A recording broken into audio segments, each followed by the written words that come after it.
നമസ്കാരം.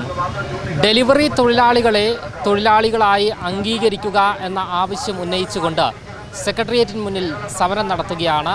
സ്വിഗ്ഗി തൊഴിലാളികളാണ് സമരം നടത്തുന്നത്. ദൃശ്യങ്ങളിലേക്ക്. എന്തൊക്കെ ആവശ്യങ്ങളാണ് നിങ്ങൾ ഉന്നയിക്കുന്നത്?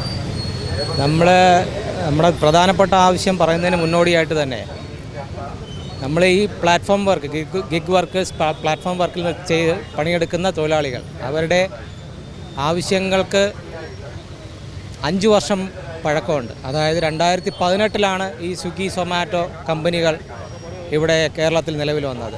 അന്ന് മുതൽ ഇന്ന് വരെ തൊഴിലാളികൾക്ക് നൽകുന്ന വേതനം എന്ന് പറയുന്നത് കമ്പനിയുടെ തുടക്കകാലം എന്താണോ കൊടുത്തത് അത് തന്നെയാണ് ഇന്നും കൊടുക്കുന്നത്. 5 കിലോമീറ്ററിന് 25 രൂപ എന്ന് പറഞ്ഞ കണക്ക് പ്രകാരമാണ് 2018 കൊടുത്തു തുടങ്ങിയത്. അത് തന്നെയാണ് ഇപ്പോഴും ഈ 2024 കാലഘട്ടത്തിലും നമുക്ക് തന്നുകൊണ്ടിരിക്കുന്നത്. ഒരു തരത്തിലുള്ള ഇൻഷുറൻസ് പരിരക്ഷയോ ESI PF പോലുള്ള പരിരക്ഷയോ ഉത്സവ ഭത്തയോ നമുക്ക് ഒരു രീതിയിലുള്ള ആനുകൂല്യങ്ങളും, എന്തിനു കൂടുതൽ പറയുന്നു, നമ്മളെ തൊഴിലാളികളായിട്ട് പോലും ഇവരെ കണക്കാക്കിയിട്ടില്ല. ഒരു പാർട്ട്ണർമാരെന്നുള്ള ലേബിളിലാണ് നമ്മളിപ്പോഴും ഇവരുടെ കമ്പനികളിൽ പണിയെടുത്തുകൊണ്ടിരിക്കുന്നത്. പല ആവർത്തി പല സമരങ്ങളും പല പ്രതിഷേധങ്ങളും പല ധർണകളും നടത്തിയെങ്കിലും, കമ്പനി അധികാരികളുമായി നമ്മൾ ചർച്ച നടത്തിയെങ്കിലും യാതൊരു പ്രയോജനവും നാളെ ഇതുവരെ ഉണ്ടാവാത്ത സാഹചര്യത്തിൽ നമ്മൾ ഈ ഒരു സെക്രട്ടേറിയറ്റ് ധർണ സംഘടിപ്പിച്ചത്. നമ്മുടെ പ്രധാനപ്പെട്ട ആവശ്യമെന്ന് പറയുന്നത് നമ്മളെ തൊഴിലാളികളായിട്ട് ആദ്യം അംഗീകരിക്കുക. നമുക്ക് ഈ ഗിഗ് പ്ലാറ്റ്ഫോം മേഖലയിൽ പണിയെടുക്കുന്ന തൊഴിലാളികളെ അവർക്കൊരു നിയമപരിരക്ഷ ഉണ്ടാക്കിയെടുക്കുക, അവർക്ക് ESI PF പോലുള്ള ആനുകൂല്യങ്ങൾ കൊടുക്കുക, അവർക്ക് സോഷ്യൽ സെക്യൂരിറ്റി കൊടുക്കുക എന്നുള്ള പ്രധാനപ്പെട്ട ആവശ്യങ്ങളാണ് നമ്മൾ മുന്നിൽ വച്ചിട്ടുള്ളത്. അതിൻ്റെ ഒരു നിവേദനം തയ്യാറാക്കി നമ്മൾ ബഹുമാനപ്പെട്ട മുഖ്യമന്ത്രിക്ക് നമ്മൾ കൈമാറുന്നുണ്ടെന്ന്.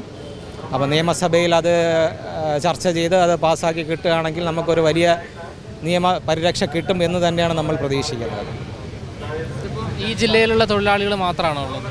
ഇല്ല, ഇതിപ്പോൾ കേരളത്തിലെ ഒരു 7ഓളം ജില്ലകളിലെ തൊഴിലാളികൾ ഇപ്പോൾ നിലവിൽ പങ്കെടുത്തിട്ടുണ്ട്. തിരുവനന്തപുരം, പത്തനംതിട്ട, കൊല്ലം, എറണാകുളം, കോഴിക്കോട്, പാലക്കാട്, തൃശ്ശൂർ എന്നീ ജില്ലകളിലെ തൊഴിലാളികളാണ് ഇപ്പോൾ പങ്കെടുത്തിരിക്കുന്നത്.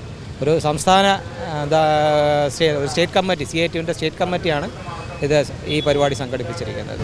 ഊബർ, ഓല ആണ് പ്രധാനമായും ഓൺലൈൻ അഗ്രിഗേറ്റേഴ്സായിട്ട് റൈഡ് ഹൈലിംഗ് നടത്തിക്കൊണ്ടിരിക്കുന്നത്. പ്രധാനമായിട്ട് എറണാകുളം, തിരുവനന്തപുരം, ആലപ്പുഴ, കോട്ടയം, കോഴിക്കോട്, തൃശ്ശൂർ ജില്ലകളാണ് ഈ ഓൺലൈൻ ടാക്സി കമ്പനികൾ പ്രവർത്തിക്കുന്നത്.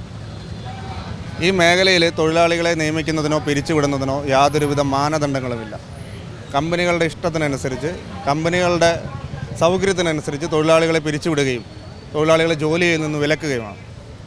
ഏകദേശം 3 ലക്ഷം മുതൽ 6 ലക്ഷം രൂപ വരെ ലോണെടുത്തും അല്ലാതെയും കടം വാങ്ങിയുമൊക്കെ വാഹനം വാങ്ങി തൊഴിലെടുക്കാൻ വരുന്ന തൊഴിലാളികൾക്ക് തൊഴിൽ ചെയ്യാനാവാതെ പെട്ടെന്നൊരു ദിവസം പിരിച്ചുവിടുന്ന ഒരു സാഹചര്യം, ഗുരുതര പ്രശ്നം ഈ മേഖലയിൽ നിലനിൽക്കുന്നുണ്ട്.